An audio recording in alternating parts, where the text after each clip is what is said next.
Hello and welcome to Just One More Watch. Welcome today to the review of the Borealis Portus Cale. Now this watch is currently on pre-order and I've managed to get my hands on a prototype. It's always exciting for me to get a watch on my desk for examination before it's gone to market, and this Portus Cale is no exception. This is the second Borealis that I've reviewed on the channel. I looked at the beautiful bronze Oceanaut late last year and I really enjoyed it. Found very little in fact to moan about. This Portus Cale, I've been on a bit of a journey with it. I've been on a bit of a circle with this one over the last month or so. So let's flip the camera, get into my tiny mind and see what went on. So then, welcome to the inside of my head.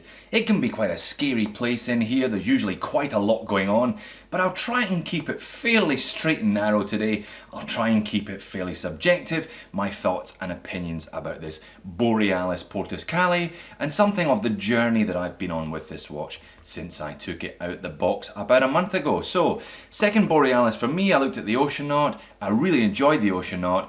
This one comes in a similar packaging, just a nice little travel pouchy, and there is the watch. Now the first thing that struck me when I opened the package, I was actually on the train into the city, I remember where I was when I opened it, was the overall feeling of quality. It feels absolutely rock solid, this watch.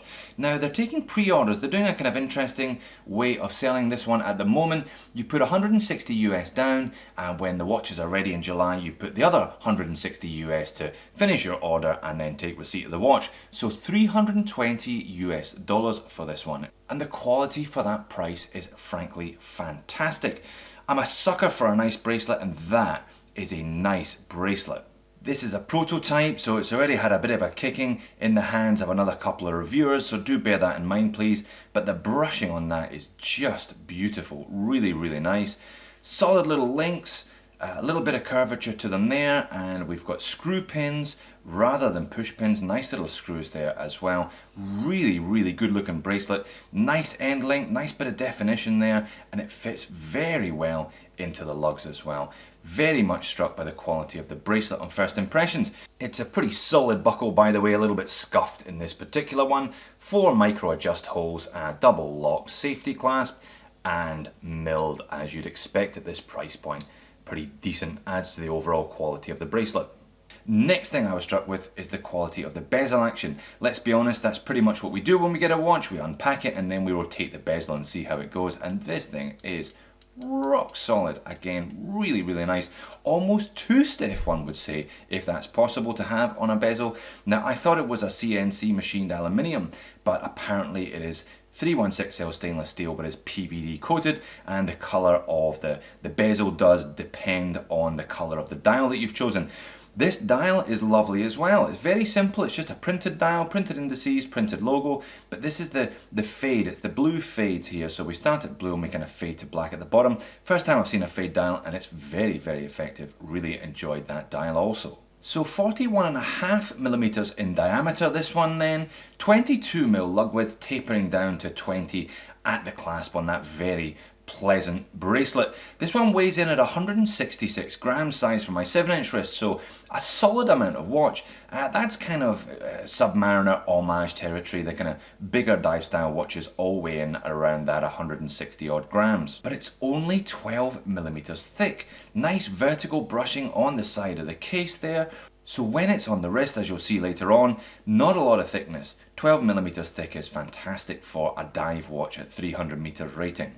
Lug to lug length, at least lug tip to lug tip, is 48mm. And I'll pop the bracelet, give you a quick look at the case back there. Now unfortunately the Borealis mermaid has gone. Instead we've got an old man floating above water carrying a duck's head over his shoulder.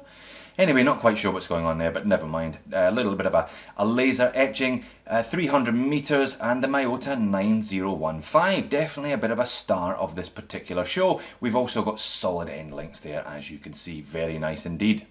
And that Miyota, a very solid movement at this price point. As you can see there, this one came in at just under -5 over the course of a couple of weeks, so a decent result. 28,800 vibrations per hour equates to a very smooth 8 ticks per second, giving a lovely high beat sweep on that second hand there. 42-hour power reserve. pretty good, accurate, reliable movements these. Miyota's no complaints about Borealis's choice in this one. Can't complain about the loom either. Now the loom does vary depending on which colour you go for. There's a mixture of old radium or green, or in this case white. There's a kind of two-tone feel to it, nice amount of loom overall, and not outstandingly bright because it's white, it's not the greener which tends to be brighter, but you know, decent enough, and love the fact that that bezel insert is loomed. Overall, a big plus for the loom then. So far so good then, very well made, a nice looking watch with a decent movement and pretty solid loom. What's your problem? Well, I then began to start looking at some of the details. Now the crown down at the 4 o'clock, not sure whether it really needs to be there, perhaps a little bit of an affectation, and the crown itself is polished. I began to notice some of these polished surfaces that look, to be honest to me, that they've been polished for the sake of being polished rather than for the fact that they actually enhance the watch. So we've got the watch case is polished there but brushed on the edges, and we've got these rather long lugs with a polished top and polished inner. The clasp on the bracelet here is polished, the little safety buckle's polished. Why didn't they just brush it all? And then there's how it wears. Now this is it on my 7-inch wrist. Definitely a bonus that it's thin. Only that 12mm thick wears really nicely in that respect. Dead flat sapphire crystal there on the dial, helping to keep the overall height on the wrist to a minimum. But the lugs, 48 lug to lug, but look at that mid link of the end link. It juts out, meaning the effective lug to lug is 54. So it does wear quite big and quite flat on the wrist. Cracking bracelet though, looks beautiful, but it does wear a little larger than perhaps I would have liked it to, a little larger than that 41.5mm and those 48 lug tip to lug tip dimensions would suggest initially anyway. Here it is for a size comparison next to my Jeanneau Ocean Rover. Now I appreciate the Jeanneau's a 40 to the Borealis is 41.5, but look at that, 54 mid-link to mid-link. Only 50 mid-link to mid-link, so it does wear a little large because of the long lugs and because of that extended mid-link on the end link. But after a week or so of wear, I began not to notice the polished surfaces, or rather I began to actually appreciate them. It's quite a plain watch because it's only a printed dial, because there's not a lot of extraneous details to catch the eye. I think the polishing is perhaps a good choice. I was initially a little bit critical of it, but it seems to make sense. Still not sure about the polished clasp on the buckle there, but everything else is pretty decent. So overall then, I guess it comes down to the size. If you don't mind a slightly large, slightly flat wearing watch at $320, Miyota 9015, really top build quality, I think the Borealis is a good choice. Plenty of different colorways. There's a super legible white, there's a lovely vintage style one with old radium loom as mentioned, there's blue dials, there's various different color options for you as well. All come with date or no date options. I like the no date on this one. I think it really adds to the kind of clean simplicity of the dial. So Borealis number 2 for me then, hoping it won't be my last. Really nice watches, very well made. I've managed to only come up with a couple of niggles for each one, which is pretty good considering how much I moan generally speaking. So there you have it, congratulations, you survived 10 minutes inside my head. How was it for you? You should try being here permanently. But onto the watch. I really enjoyed the Portus Cale, great build quality, looks fantastic on that bracelet as well. The shiny surfaces initially were a bit of a turn off, but I gradually began to appreciate them.